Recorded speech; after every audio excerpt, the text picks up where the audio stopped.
teman-teman semua, perkenalkan nama saya Saputri, dan di video kali ini saya akan membahas bagaimana penggunaan pivot table dan juga rumus VLOOKUP. Nah, penggunaan pivot table dan juga rumus VLOOKUP ini sangat berguna di pengolahan data pada sebuah perusahaan. Jadi tanpa berlama-lama, kita langsung aja ke tutorialnya. Baiklah teman-teman semua, di video kali ini saya akan membahas sedikit nih rumus-rumus apa saja sih yang sering banget digunakan di perusahaan-perusahaan.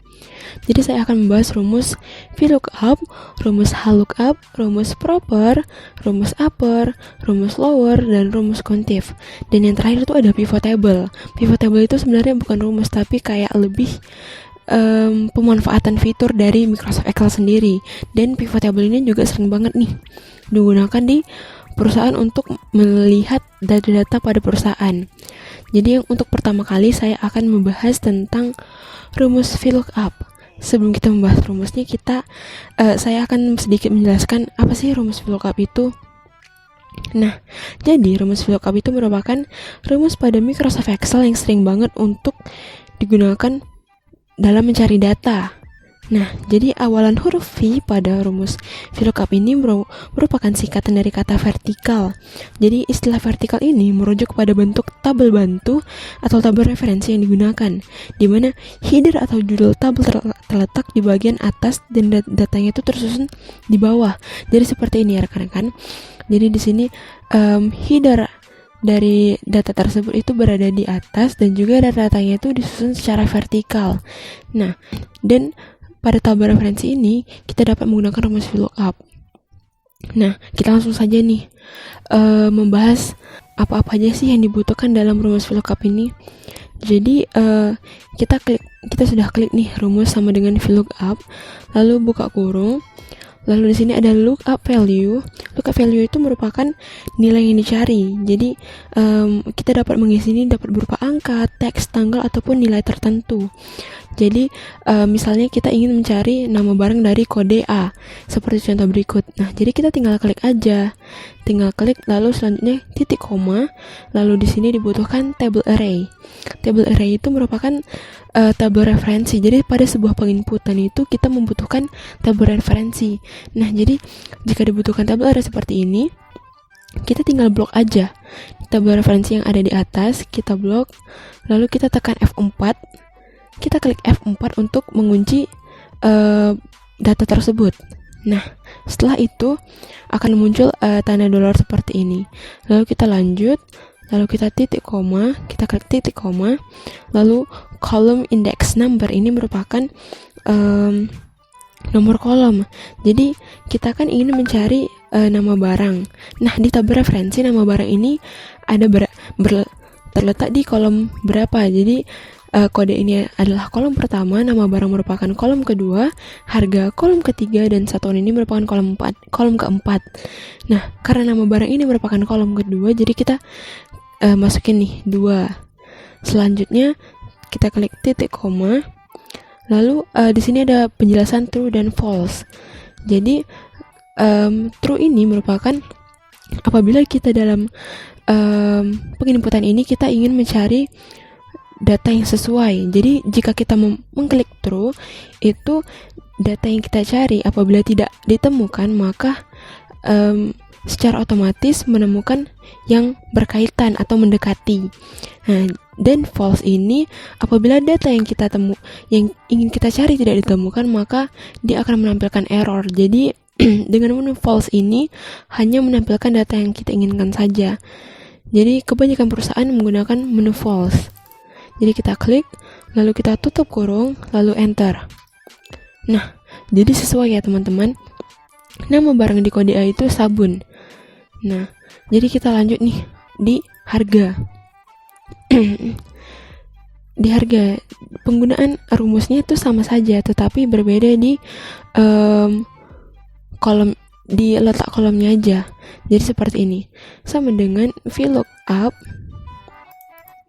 lalu lookup value, lalu titik koma, kita blok kolom tadi, lalu kita kunci, lalu titik koma lagi karena harga ini di tabel referensi itu berada di kolom ketiga. Jadi kita klik 3, lalu titik koma lagi dan kita klik false. Lalu tutup kurung dan enter. Jadi yang membedakan itu hanya letak angka berapa di kolom tabel referensi. Dan untuk penggunaan rumus VLOOKUP untuk mencari data satuan ini sama saja. Yang membedakan itu letak kolom satuan di tabel referensi. Jadi kita sama. Jadi kita klik value-nya, titik koma, lalu kita blok tabel referensi, lalu kita kunci, lalu titik koma lagi. Dan karena satuan ini pada tabel referensi berada di kolom keempat, jadi kita masukkan angka 4, lalu titik koma, lalu klik false dan tutup kurung, lalu enter. Nah, jadi kalau sudah mendapatkan seperti ini, kita tinggal blok aja ke bawah. Karena tadi kita juga sudah kunci tabelnya, jadi tidak akan bergeser ya.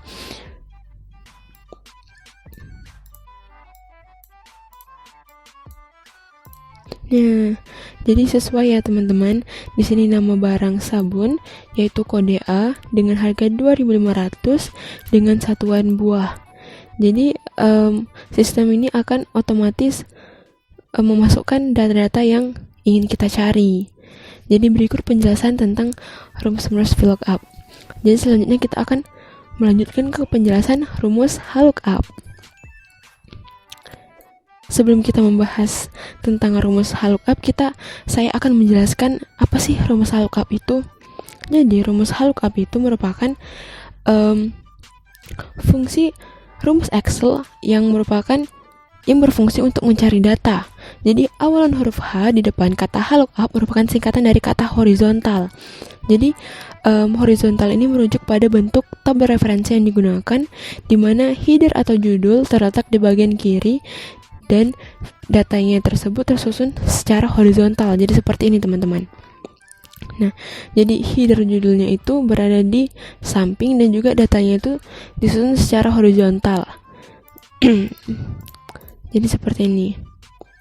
Sebelum itu kita hapus terlebih dahulu ya. Dan saya akan menjelaskan sedikit tentang rumus-rumusnya. Sebenarnya rumus VLOOKUP dan HLOOKUP ini tidak jauh berbeda ya. Jadi langsung aja kita jelaskan. HLOOKUP, buka kurung. Nah, lookup value ini sama seperti rumus VLOOKUP tadi. Kita klik saja kode A. Jadi kita ingin mencari nama barang dari kode A. Jadi kita klik kode A di samping, lalu kita titik koma. Nah, karena table array ini berbentuk horizontal, jadi kita hanya blok datanya saja. Lalu jangan lupa untuk mengunci data tersebut, lalu titik koma. Nah, untuk row index number, VLOOKUP tadi kita membahas data tersebut berada di kolom berapa, tetapi di HLOOKUP ini kita membahas tabel tersebut berada di baris keberapa. Nah, jadi karena nama barang ini berada di baris kedua, jadi kita klik aja 2. Jadi kan kode ini berada di baris pertama, nama barang berada di baris kedua, harga berada di baris ketiga, dan satuan berada di baris keempat. Jadi karena kita ingin mencari nama barang, jadi kita tinggal masukkan angka 2, lalu titik koma.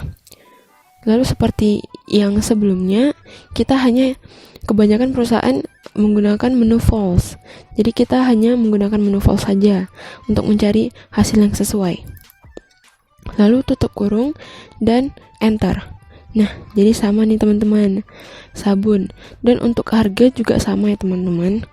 HLOOKUP, lalu kodenya, lalu titik koma dan blok. Jangan lupa untuk mengunci titik koma, dan harga ini berada di baris ketiga ya teman-teman. 3 titik koma dan false, lalu enter. Dan begitu juga dengan ingin mencari data satuan.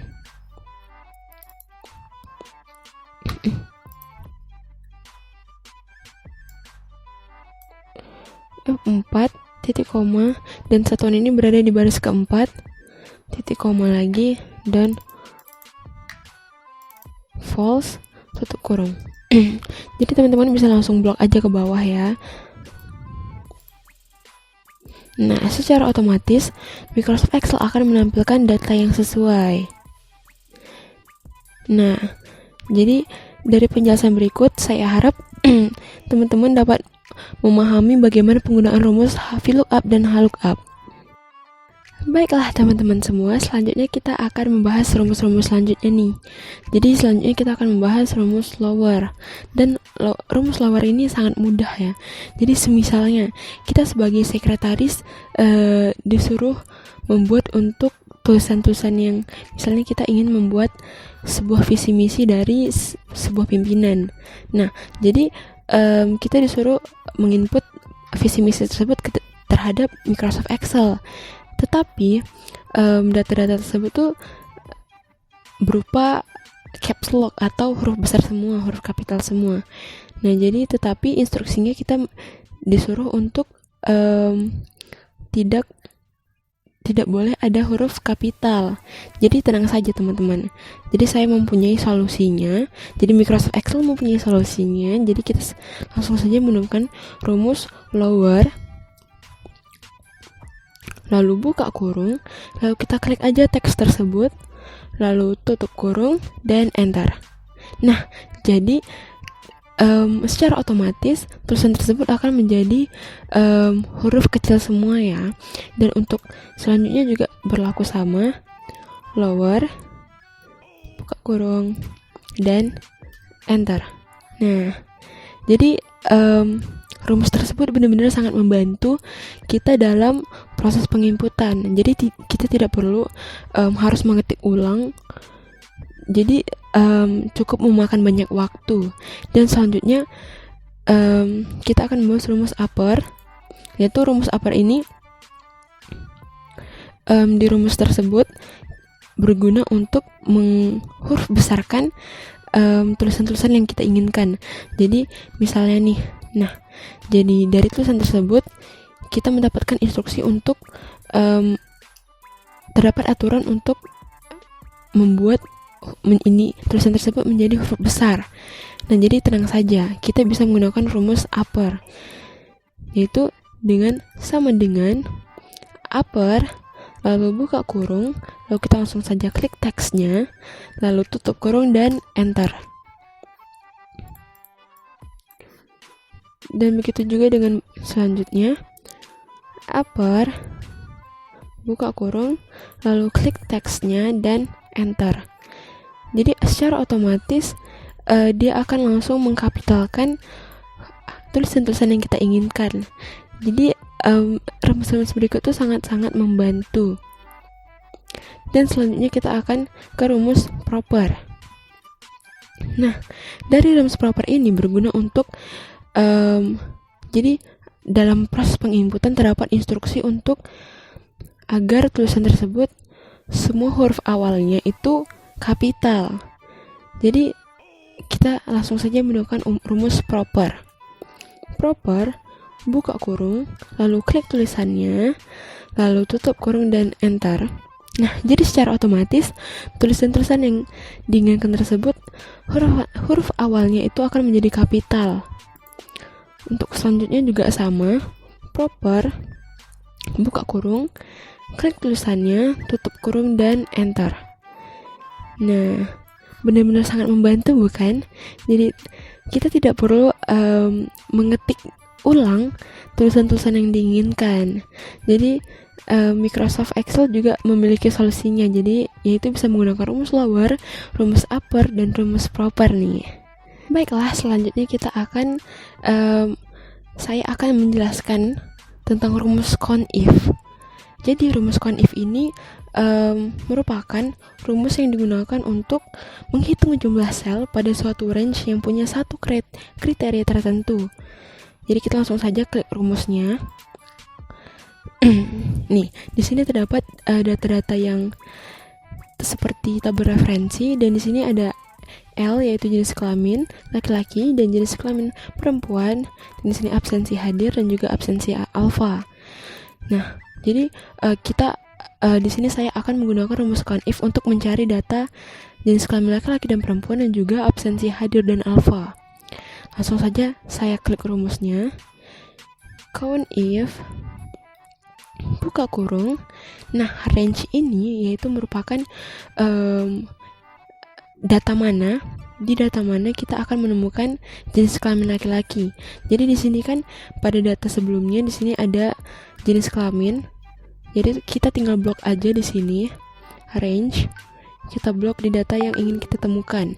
Lalu titik koma, lalu kriteria. Jadi karena di sini kita ingin menemukan jenis kelamin laki-laki, jadi kita tinggal mengetik tanda petik L, tanda petik lagi, lalu tutup kurung, lalu enter.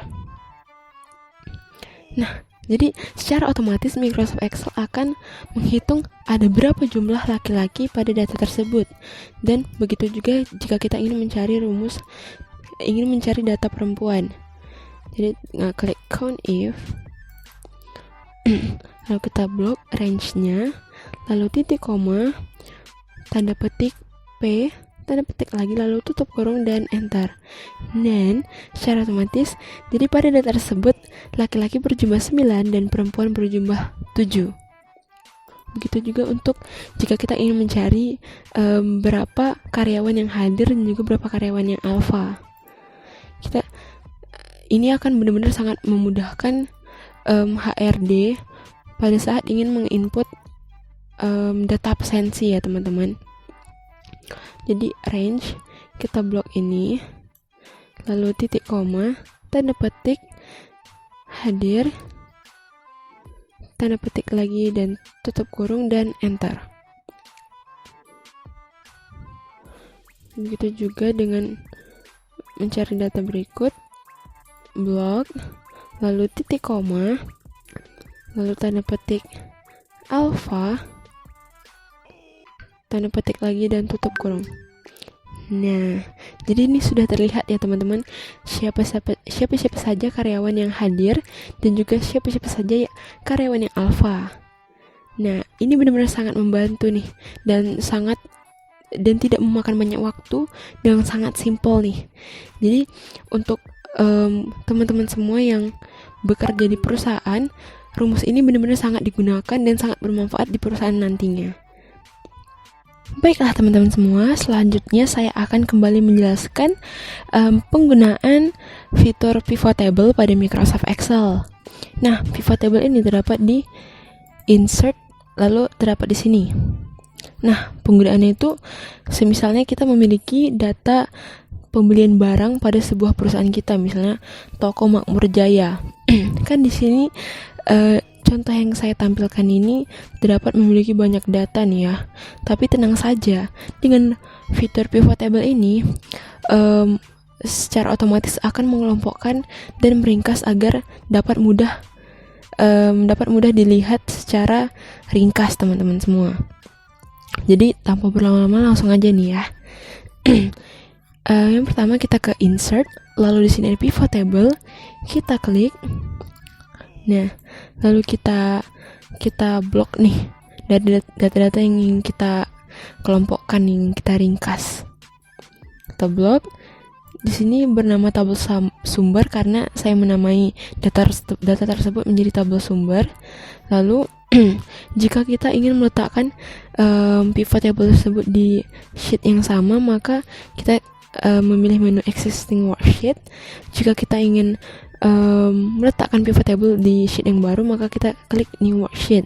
Jadi karena saya ingin meletakkan pivot table ini di new worksheet, jadi saya pilih new worksheet, lalu klik OK. Nah, maka akan muncul tampilan seperti ini. Jadi secara otomatis sheet yang baru itu akan berada di sebelah kiri. Jadi kita bisa pindahkan aja ke samping pivot table-nya data tadi. Nah, jadi dari tampilan yang muncul ini kita bisa menyesuaikan tampilan apa sih yang ingin kita lihat. Nah, jadi saya ingin memilih yang ingin saya lihat. Jadi yang pertama saya ingin melihat sesuai barang, sesuai supplier, sesuai tahun, kuartal dan juga jumlah. Nah, di sini juga sudah terlihat nih ya ringkasannya nih. Tetapi saya ingin menyesuaikan nih bentuk layoutnya. Jadi di filter ini saya ingin ada supplier, dan di column saya ingin ada tahun. Jadi tinggal drag aja ya teman-teman semua. Lalu di row saya ingin ada barang dan kuartal, dan di value saya ingin ada sum dan jumlah. Jadi kita bisa merapikan nih bentuk posisinya. Nah, jadi di sini sudah terlihat nih ringkasannya dari data sebelumnya yang seperti ini, yang begitu banyak. Jadi bisa diringkas nih. Jadi di sini ada kuartal 1, kuartal 2 dan kuartal 3, kuartal 4. Tapi di sini secara otomatis sudah langsung teringkas. Jadi benar-benar sangat membantu ya. Dan juga kita bisa melihat berdasarkan suppliernya. Nah, di sini kan ditampilkan seluruh supplier ya. Di sini kita bisa memilih kita ingin melihat dari supplier siapa. Supplier Bejo nih. Bejo. Nah, jadi ini merupakan hasil penjualan oleh supplier Bejo nih. Sangat mudah bukan? Dan juga kita bisa menyesuaikan dengan supplier Tarno.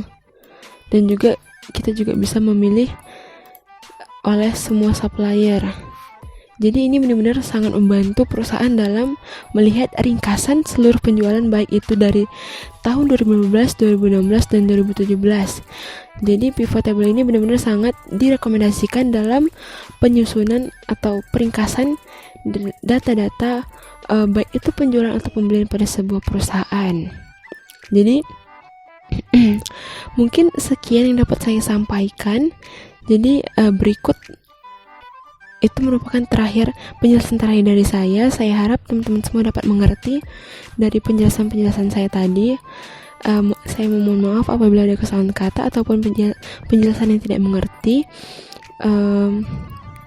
Baiklah, terima kasih. Saya harap dapat bermanfaat ya untuk teman-teman semua. Sampai jumpa dan terima kasih.